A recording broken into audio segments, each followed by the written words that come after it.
नमस्कार दोस्तों, wifi education target में आपका स्वागत है।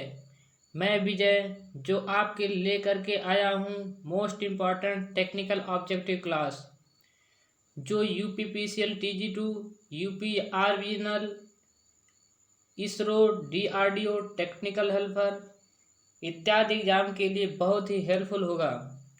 इसमें chapter wise previous year question solve कराए जाएंगे।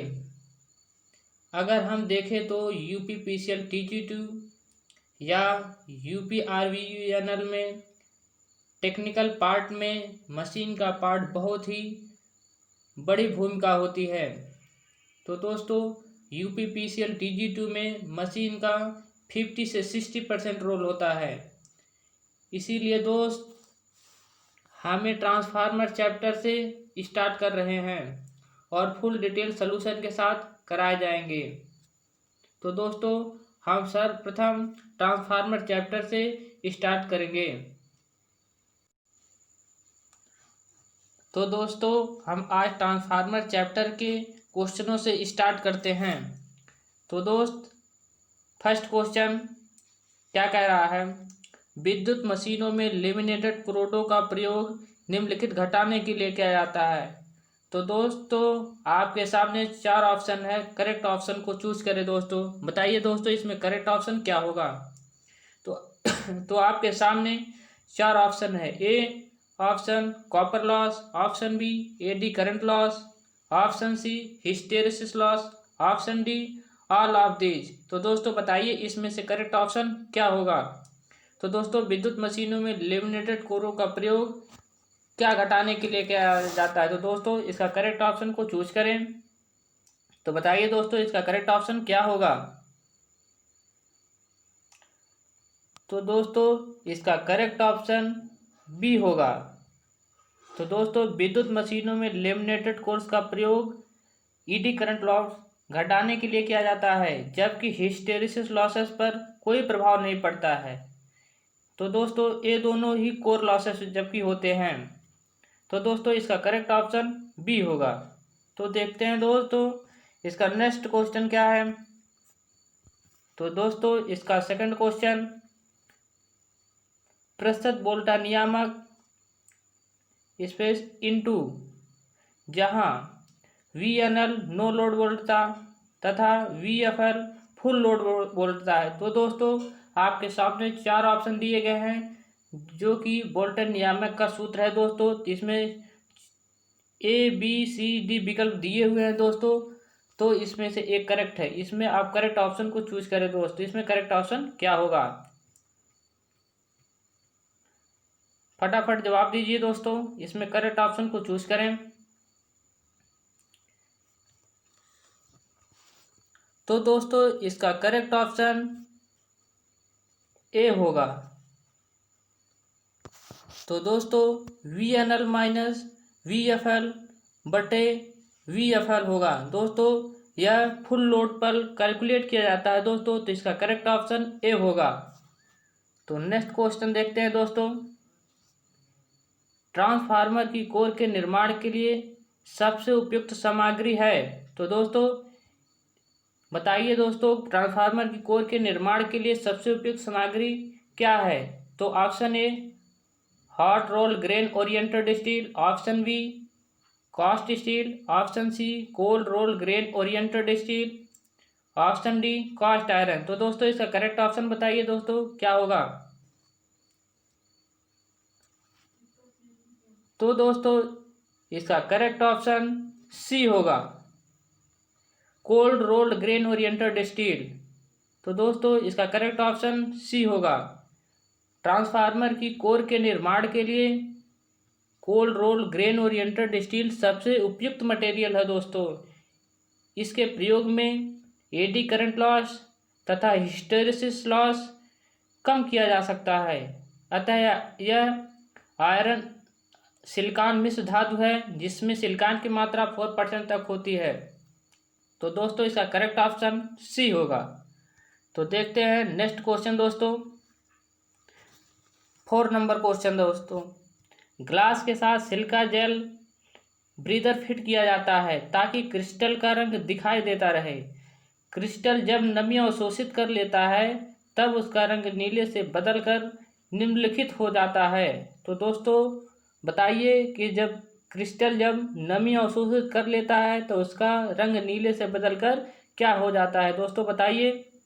तो दोस्तों इसका चार ऑप्शन दिए हुए हैं, तो दोस्तों इसका करेक्ट ऑप्शन को चूज करें।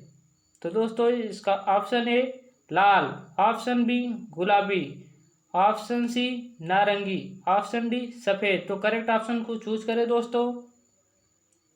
बताइए इसका आंसर क्या होगा। तो इसका करेक्ट ऑप्शन दोस्तों बी गुलाबी होगा दोस्तों। दोस्तों ब्रीदर प्रक्रिया के दौरान सिलिका जेल का रंग नीले से बदलकर पहले बैंगनी फिर गुलाबी हो जाता है। गुलाबी रंग यह प्रदर्शित करता है कि सिलिका जेल की कमी सोखने की क्षमता समाप्त हो गई है।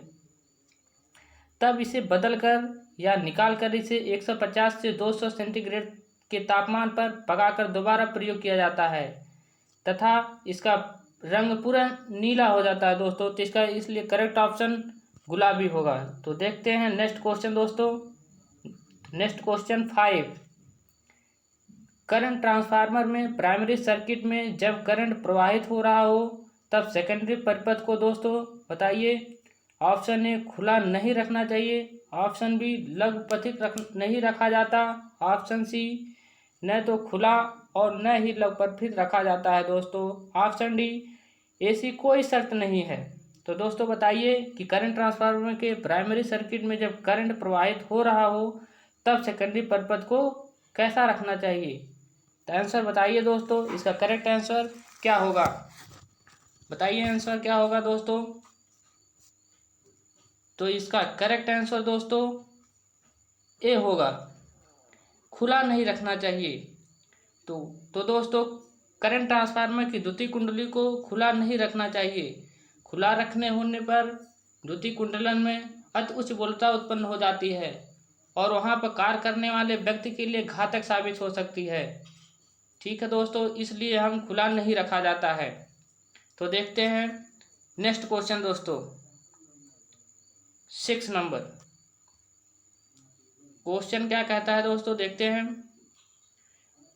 वोल्ट मीटर के प्रचालन के लिए विभव ट्रांसफार्मर का प्रयोग उच्च वोल्टेज को निरापद वोल्टेज तक घटाने के लिए किया जाता है। प्राइमरी में फेरों की संख्या होती है। तो दोस्तों आपके सामने 4 ऑप्शन है, करेक्ट ऑप्शन को चूज करें।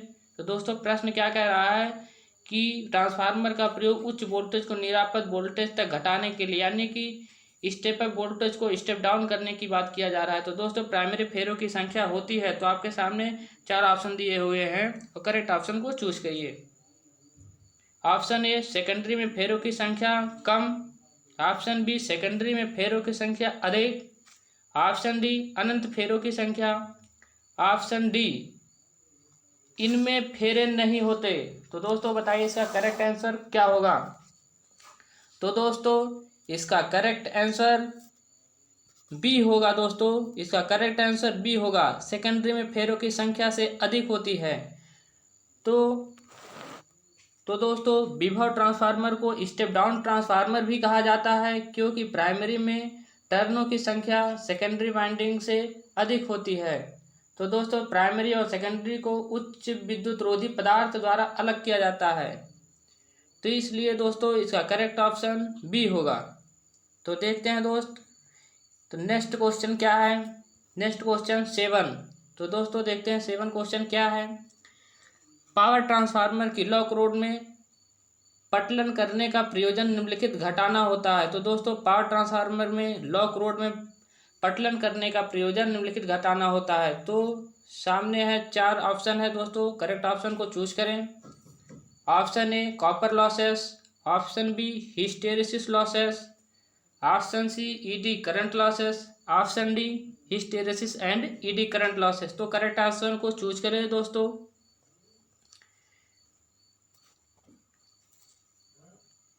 तो इसका करेक्ट ऑप्शन दोस्तों सी होगा, ED current losses.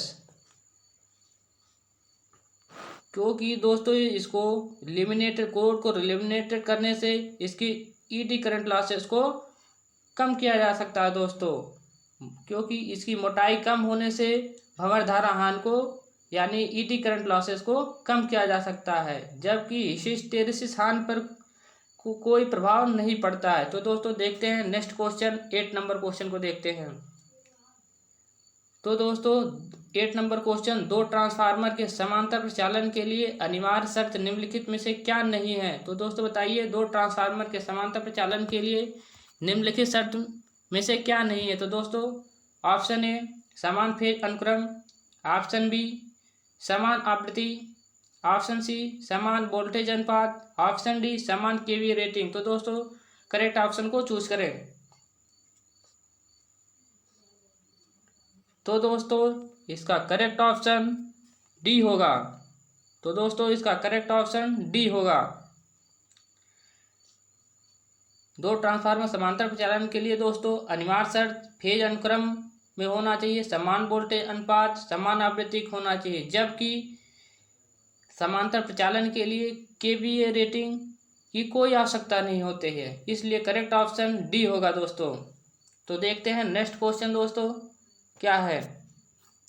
9 number question देखिए दोस्तों, दी गई आकृति को पहचानिए। तो दोस्तों आकृति दी गई है उसको पहचानिए क्या है। तो option A auto transformer, option B coil, option C choke, option D rheostat. तो दोस्तों बताइए इस फिगर में क्या है। तो दोस्तों करेक्ट ऑप्शन को चूज करें। तो दोस्तों इसका करेक्ट आंसर ए होगा, ऑटो ट्रांसफार्मर। दोस्तों ये ऑटो ट्रांसफार्मर की आकृति है दोस्तों, क्योंकि इसमें एक बाइंडिंग होती है। दोस्तों ऑटो ट्रांसफार्मर में एक ही बाइंडिंग दोनों बाइंडिंग का कार्य करती है। तो देखिए दोस्तों इसमें एक बाइंडिंग है, इसलिए ऑटो ट्रांसफार्मर होगा। तो नेक्स्ट क्वेश्चन देखते हैं दोस्तों क्या है। 10 नंबर, तो वास्तविक परिणामित्र में घर्षण हानियां होती हैं। तो दोस्तों बताइए कि वास्तविक परिणामित्र में घर्षण हानियां होती हैं। Option A 30%, option B 75%, option C 0%, option D 50%। दोस्तों बताइए इसको करेक्ट ऑप्शन क्या होगा। तो दोस्तों इसका करेक्ट ऑप्शन सी होगा, 0%। तो दोस्तों वास्तविक परिणामित्र में घर्षण हानियां शून्य होती है, लेकिन जब किसी वास्तविक परिणामित्र पर लोड होता है तब उसकी क्रोड में हानियां होती हैं, जैसे लव हानियां कहते हैं, तथा परिणामित्र की प्राथमिक तथा द्वितीय बाइंडिंग में ताम्र हानियां होती हैं दोस्तों। तो नेक्स्ट क्वेश्चन देखते हैं दोस्तों 11। क्या कहता है, एक परिणामित्र एक युक्ति है जो कि परिणामित्र कैसी युक्ति है दोस्तों। ऑप्शन ए एसी को डीसी में परिवर्तित करती है, ऑप्शन बी डीसी को एसी में परिवर्तित करती है, ऑप्शन सी स्टेप अप और स्टेप डाउन एसी विभव तथा धाराओं को, ऑप्शन डी स्टेप अप और स्टेप डाउन डीसी वोल्टेज एवं करंट को। दोस्तों इस करेक्ट ऑप्शन को चूज करें दोस्तों कि परिणामित्र कैसी युक्ति है। तो दोस्तों इसका करेक्ट ऑप्शन सी होगा, स्टेप अप और स्टेप डाउन एसी विभव तथा धाराओं को जो है चेंज करती है दोस्तों। परिणामित्र एक ऐसी युक्ति है जो स्टेप अप और स्टेप डाउन एसी विभव या धाराओं को रूपांतरित करती है। परिणामित्र एक ऐसी स्थैतिक मशीन है जो प्रत्यावर्ती धारा के विभव को समान आवृत्ति पर परिवर्तित करने के काम आती है। परिणामित्र का कार्य सिद्धांत फैराडे के म्यूचुअल इंडक्शन सिद्धांत पर आधारित होता है दोस्तों। तो दोस्तों देखते हैं नेक्स्ट क्वेश्चन क्या है दोस्तों। नेक्स्ट क्वेश्चन है 12।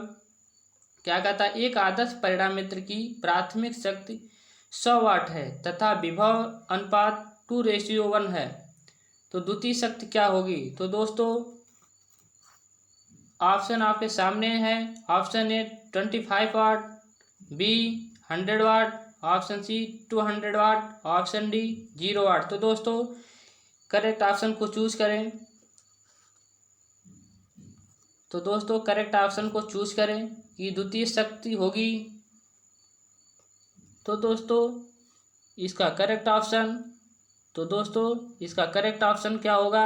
तो दोस्तों इसका करेक्ट ऑप्शन बी होगा। तो दोस्तों इसका करेक्ट ऑप्शन बी होगा 100 वाट। एक आदर्श ट्रांसफार्मर के प्राथमिक तथा द्वितीय में पावर समान होती है, इसलिए द्वितीय शक्ति भी 100 वाट होगा दोस्तों। तो देखते हैं दोस्तों नेक्स्ट क्वेश्चन, 13 नंबर क्वेश्चन दोस्तों। वार्निश के साथ लेपित लेमिनेटेड रोधक सामान्य रूप से परिणामित्र में प्रयोग किए जाते हैं। तो दोस्तों वार्निश साथ लेपित लेमिनेटेड रोधक सामान्य रूप से परिणामित्र में प्रयोग किए जाते हैं। इसका कहने का मतलब दोस्तों जो वार्निश के साथ लेमिनेटेड इंसुलेटेड के रूप में क्यों यूज किया जाता है? तो दोस्तों आपके सामने 4 ऑप्शन है। ऑप्शन ए चुंबकीय पथ की रिलक्टेंस को बढ़ाने के लिए, बी चुंबकीय पथ की रिलक्टेंस को कम करने के लिए, ऑप्शन सी भंवर धारा के प्रभाव को कम करने के लिए, ऑप्शन डी हिस्टेरिसिस प्रभाव को कम करने के लिए। तो दोस्तों इसका करेक्ट ऑप्शन को चूज करिए।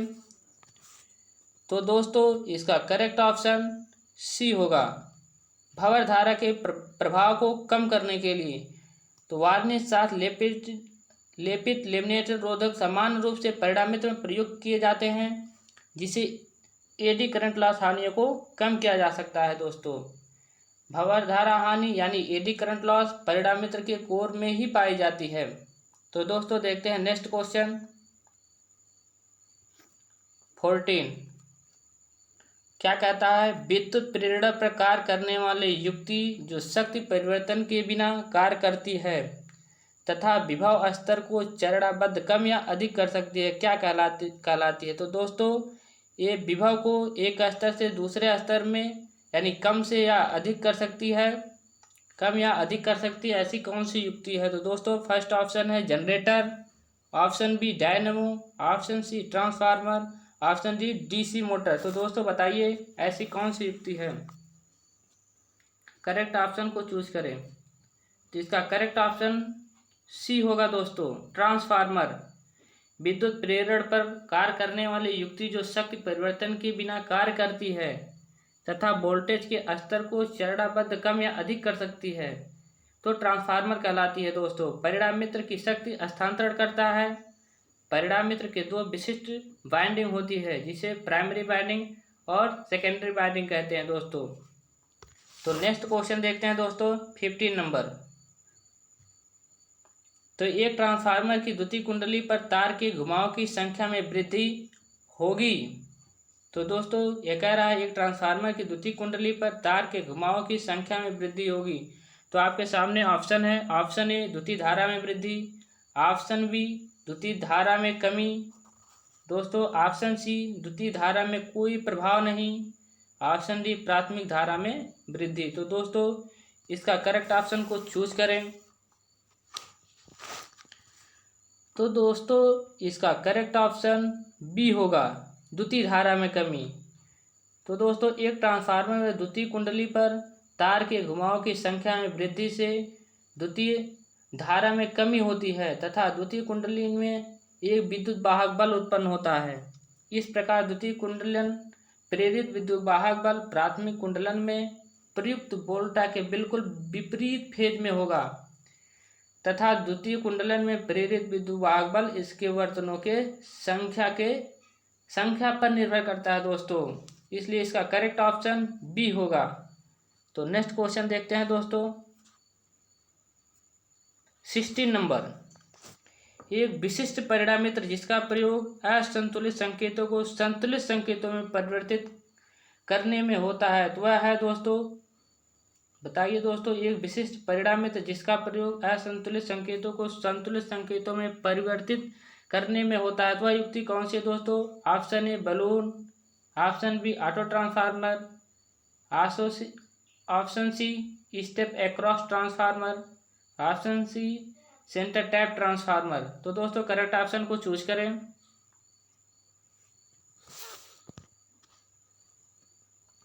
तो दोस्तों इसका करेक्ट ऑप्शन ए होगा बलून। तो दोस्तों एक विशिष्ट परिणामित्र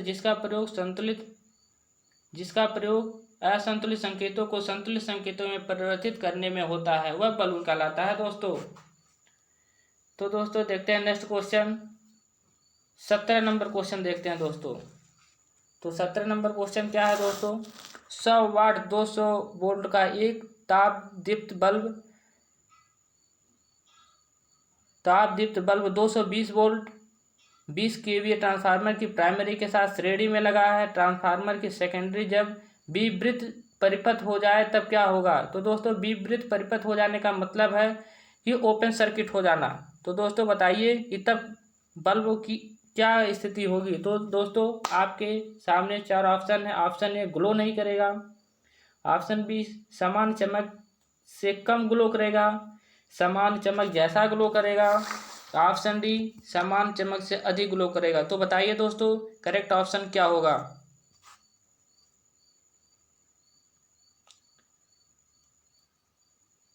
तो दोस्तों इसका करेक्ट